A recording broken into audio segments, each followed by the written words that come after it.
A disclaimer before today's video about X-Men 97. You may think I'm talking about Back to the Future because this episode is heavy. The following is a world-class Bullshitters exclusive.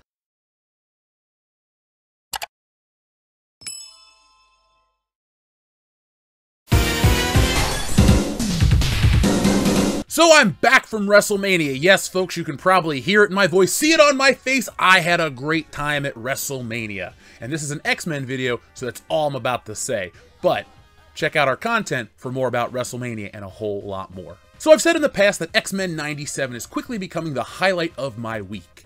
And well, outside of that big event I just talked about, this episode is another wonderful episode.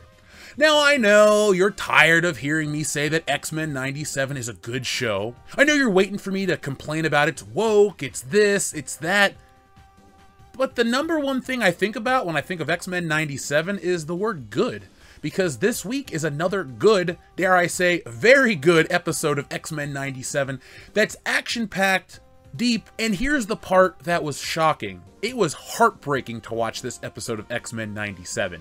Am I going to tell you about it right now? No. Stay tuned to the end of the video to hear more about the specific heartbreaking moment and a whole lot more. So the last 4 episodes of X-Men 97 have been very action-packed or very deep and emotional. And this episode is both of those things. So this episode deals with Genosha being approved by the UN for freedom.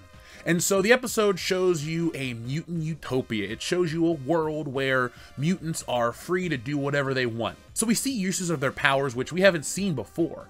We see a fish mutant dive into the water to swim up to a bar. We see somebody use ice powers to make ice cream. Like little things that we all would do with our mutant superpowers. They're all represented here and they're all cool. Now, the real crux of this episode isn't Genosha and how cool it is, it's about relationships. So we're going to talk about this episode in 2 ways. We're going to talk about Genosha and we're going to talk about America, but we're going to talk about relationships the entire time. So over in America, we have Cyclops and Jean Grey dealing with the loss of Cable, the loss of Madeline Pryor. All of these things are weighing heavy on Scott Summers' mind, aka Cyclops. And it's really a bad time because at the X-Mansion, they're being interviewed by the press. The press wants to show the mutant side of everything. They want to humanize our mutant heroes and the X-Men team. So we see a lot of the crew at the X-Mansion, but we also see a strike force or a crew, which includes Nightcrawler and Rogue and Gambit and Magneto and a whole lot more. You're going to see a lot of cameos in this episode. You'll see Banshee, you'll see Moira McTaggart, you'll see Morlocks and a whole lot more. This is another visual episode. So last week we were talking about all the video game callbacks. This week we're getting a lot of X-Men love. So if you know the characters, you're going to like this episode. So the relationship that's established between characters in Genosha is between Magneto and Rogue and Gambit. So this is more of a love triangle episode over in Genosha. And I thought it was going to be really bad. I honestly thought it was going to be one of those things where we watched Gambit get beat up on essentially emotionally for 25 minutes or 33 minutes, however long the episode is. And no, this was just another great episode and probably the best Gambit anything ever. If you're a Gambit fan, be prepared to watch this episode. One of the things that this episode is doing really well is it's blending everything together from prior episodes into this one. It would be very convenient for a streaming show to just have specific episodes that take place in an order, they're not interconnected, and that's all she wrote. This one is able to tie everything together, and it feels like a never-ending saga of the X-Men, which I like. So of course, this being fiction, there has to be drama or stakes. I'm a writer after all, and I'm always waiting for the inciting incident. So one of the most exciting things to happen in any of the X-Men episodes so far, 97 only, we're not talking every episode here, but one of the most exciting elements of X-Men 97 has always been the Sentinel Attacks, and this episode is no different. See folks, we've been limited by animation in the past, but we've also been limited by creativity in the past, and luckily this cartoon, X-Men 97, takes the creative element to another level. So this episode featured a 3-headed Sentinel, the Tri-Sentinel. I believe that's the Tri-Sentinel. See, you gotta remember, for as much X-Men as I've read, Spider-Man is my go-to. And I remember when Spider-Man fought the Tri-Sentinel alongside Nova. So I don't know if it's exactly a 1-to-1 supposed to be the Tri-Sentinel, but it's a Sentinel with 3 heads, and they all spin around. And so this Sentinel is a really powerful one. I get it every week, a Sentinel, but this is different. Now, normally you see the X-Men fight Sentinels, they take them down, this, that, and the other. And they do for the regular Sentinels, but this Super Sentinel, which has been sent to Genosha, is a lot worse. So to contrast the beautiful utopia that is Genosha, reality has to set in, but not after something really interesting happens. So this episode is mostly about Magneto and Rogue's relationship, and how it started, how it went, all of the things that happened. So anybody out there that's really mad about, oh, Rogue and Gambit aren't together, why Magneto? Watch this episode, read the comics, you'll understand that's always been a thing. So the tension is building in this episode, in the love triangle. And of course, we're all gonna feel for Gambit because he's our character, the POV. I understand a lot of people like Magneto, he's a badass guy, he's all these wonderful things, but Gambit is the heart of this story. Because Magneto's whole plan is to fulfill Charles Xavier's dream, his destiny for mutants and humans and all of this wonderful stuff. And he's willing to go about it by any means necessary. And this is where the episode gets heavier. There's a gala at Genosha, and we see all the X-Men dressed up and ready to go to this gala, and we see Magneto basically take center stage. He's going to be the king, essentially, of Genosha, and he needs a queen. He wants Rogue. And so Rogue is perceptive. She understands exactly what Magneto's endgame is. She knows where she fits into it, and she doesn't necessarily like it, but she goes along with it. Her and Gambit share a scene together where she basically says, I don't feel anything, I need to be with him, blah, blah, blah, I don't want to ruin it for you. But your old boy Gambit, oof, you're gonna feel for Gambit. This is one of those episodes that takes a character that might be a superficial, surface level character and really give you some heart. For me, Gambit was always the cool guy. He's like Han Solo. But the thing that humanized Gambit was his relationship with Rogue. To take it back to the original show, there's an episode about the thieves, the curse, the covenant, whatever the deal is that the Cajun people have made. And, well, Gambit has to get married to some woman, and it's Rogue who saves the day. And so when you think about Gambit and Rogue and all those wonderful things, you have those memories, and to watch Magneto kind of swoop in, it feels weird, it feels off. But this episode fixes all of that. So of course at this event, this gala, whatever you want to call it, the Sentinels pop up. And like I said a moment ago where I jumped the gun, this is a tri-Sentinel. Actually, it's a fucking fleet of Sentinels. Like a ship comes over and all the bays open up and these Sentinels fly down and the X-Men start whooping their ass, chopping them up left and right. But then you get to the tri-Sentinel, and this thing is a beast. I don't know how to describe it. It takes out everyone and everything in its way. So while all this bedlam and destruction is going on in Genosha, we see the response from the Morlocks and these other mutants, and the little green guy, his name escapes me all of a sudden. He's like not afraid because Magneto promised to protect the Morlocks. And so Magneto is a man of his word. And so we see the Sentinel attacking people, destroying everything, and then the Morlocks are about to get destroyed, and a big energy field envelops them, and it's Magneto, and he's fighting off this Tri-Sentinel. And the Tri-Sentinel increases its power and wipes out Magneto. It says, Omega level threat vanquished.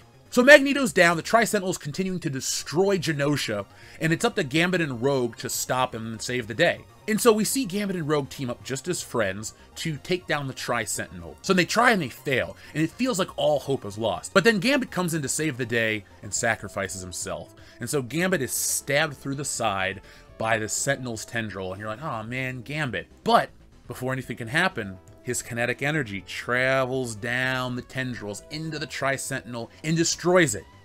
And then he falls into Rogue's arms and Gambit dies. And Rogue has a callback to the speech earlier about not feeling anything. She screams out, I can't feel you. And so you're left there with a black screen and you go, wow, that was X-Men. My reaction was something like this.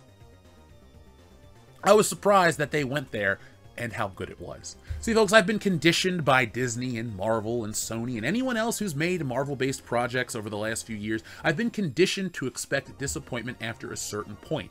But this is the halfway mark for X-Men 97, and I keep finding myself thinking about the show regularly.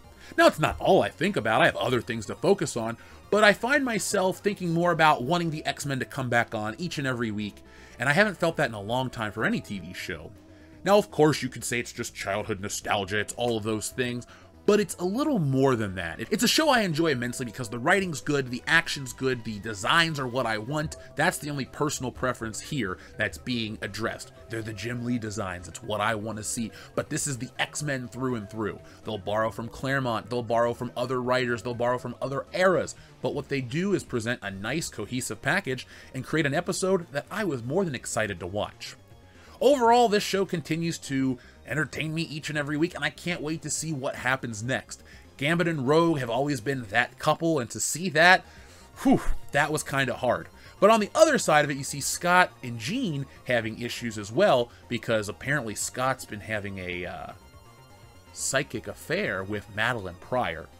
And so before we can get any resolution to that story, all the psychic mutants are essentially being shot through the head. We see like a psychic bolt hit them in the head, and they go back, and then they kind of come to. But in the case of Madeline Pryor, she starts having a nosebleed and runs off. So there's a lot of hanging threads out there, and there's a lot of good stuff, too, in this episode that I'm not addressing. I don't want to go into every little detail and make everything known, because you should go ahead and watch this. This is a fun show. This is not a necessarily fun episode. It's got a lot of great action, but you watch a childhood hero die. And I guess of all the X-Men, it could be Gambit, because you have to understand something. It has to have stakes. It has to mean something. Yeah, I want Jubilee to die. I don't care about that character, but if she goes, who cares? It's Jubilee. If Sunspot goes, or one of these newer characters, or even Morph dies again, you're not going to have any emotional connection. And you can't kill off Wolverine, because that's Wolverine, and he's the most popular X-Men character, even though he takes a backseat in this show. I would love to see a Wolverine cartoon in the future. I'm looking forward to the Wolverine game. I like Wolverine. I got a whole shelf of them back here. But Wolverine is in this episode. He has a nice moment with Jean Grey. And it's the kind of stuff that you like from Wolverine, or at least I should say I like, because Wolverine's lived a lot of lives, and people don't take into account all the loss that Wolverine's gone through. He's actually the best voice of reason for some of these hard emotional decisions. He's dealt with them not necessarily the right way, but he's been around for so long he's had time to reflect on them. And that's what I really enjoy about Wolverine. He's beyond a set of claws and a berserker barrage. He's a lot more, and this episode just gives you a little bit of that. So if you've watched our other reviews of X-Men 97, you know I don't give a number system on each episode, and I'm not going to start right now. We're halfway through the series, so I'll wait until this entire series is up to be reviewed, then I will give you the number score. Because I know people like to throw arbitrary number scores around. Numbers are easier to process than opinions, or let me put it like this. It's easier to see a number on a screen than it is to actually pay attention or read, and I get that. We're busy people. I'm not here to ding you. But I'm going to make you wait just a little longer because I had a lot to say about the X-Men, and I want to make sure that we can do shows like this justice. And I don't mean just an X-Men show, I mean our shows moving forward. So folks, make sure you subscribe to WCBS so you don't miss any reviews, and if you're a patron, you can request series for us to review. Now we're going to ask that you don't pick something super long like every episode of Doctor Who or something crazy like that, but as a patron, you do have that option. Also, too, I'm going to go ahead and watch Shogun and let you know what I think after I've consumed it. But I really want to know what you guys think about this episode. Tell me down in the comments below. One thing I want to say, if anyone out there has been avoiding this show because you've been told it's woke or it's garbage or it's any of this shit, you've been lied to. What this is the best X-Men in a long time. Maybe by the end of this show, this could be the best X-Men thing ever. Who knows? Gotta watch it all. We're only halfway there, and it would be premature to tell you that it's the best thing ever. That's the kind of criticism I think is as useless as everything sucks. So, folks, that's what I think about this week's episode, episode 5 of X-Men 97. Now, it doesn't pick up after Life Death. That'll be, I guess, in the future. There's only so much you can do. I'm guessing the way the rest of the season's going to go is you'll get either half of Life Death 2 and then another small episode before the big reveal, or you'll get another follow-up episode to this week's, then Life Death, then to get Storm back on the X-Men. There's a lot going on, and I can't wait to see what the big final payoff is. It's not X-Men versus Magneto this time. Magneto's an X-Man. It's mutants versus whoever's behind this attack. I'm guessing it's going to be the government or something like that, that they never wanted mutant kind to be a part of society. I'm guessing this show is going to set itself up to have mutants versus humans as the bigger struggle. This idyllic period of humanity and cohabitation is nearing its end. My guess is Magneto's going to go crazy and fight humanity. But I may have read a comic or two, who knows? May have written a comic or two, who knows? You do. So be on the lookout, folks, for Wokebusters. It'll be here in just a few weeks. The Kickstarter is going to launch by the end of April, and then we're going to go off and take over the world of comic books. Wokebusters is the event of 2024, 2025, and every year moving forward. It's a big comedy epic, and the story is crystal clear. You know, in our world, outrage is just something on the internet. People freak out, they spaz out, they bitch, they whine, they moan and complain, and you on the internet like to laugh at it. Well, in the world of Wokebusters, that outrage turns people into literal monsters, and it's up to the Wokebusters to stop said triggered beasts. It's a big comedy, over 100 pages long, beautiful, colorful artwork, all written and drawn by me. And folks, I'm done. I'm waiting on a few production things, and then it's going to be launched for you to back over there. So get ready, folks. It's the biggest comic event moving forward. Wokebusters is changing the independent graphic novel scene, then it's changing graphic novels in general. No derivative stories that you've seen a dozen times before and hated a dozen times before that. When you buy a book from me, you're getting something that's unique, original, awesome, and stands above what Marvel and DC does. So folks, get ready for Wokebusters. We're getting really close. I'm excited. I'm gonna wait to show you more. We're gonna stop talking about it and show, because art's a visual medium, and that's what I like. So thank you for watching, folks. I'll be back next week with more. I'll be back with new videos all the time, so make sure WCBS is at the top of your subscriber list. Make sure you hit thumbs up and share what we do. Folks, we appreciate all that you do, and if you can share it, it'll help us even more. So until next time, folks, be smart, be safe, be cool, but always be excellent to each other.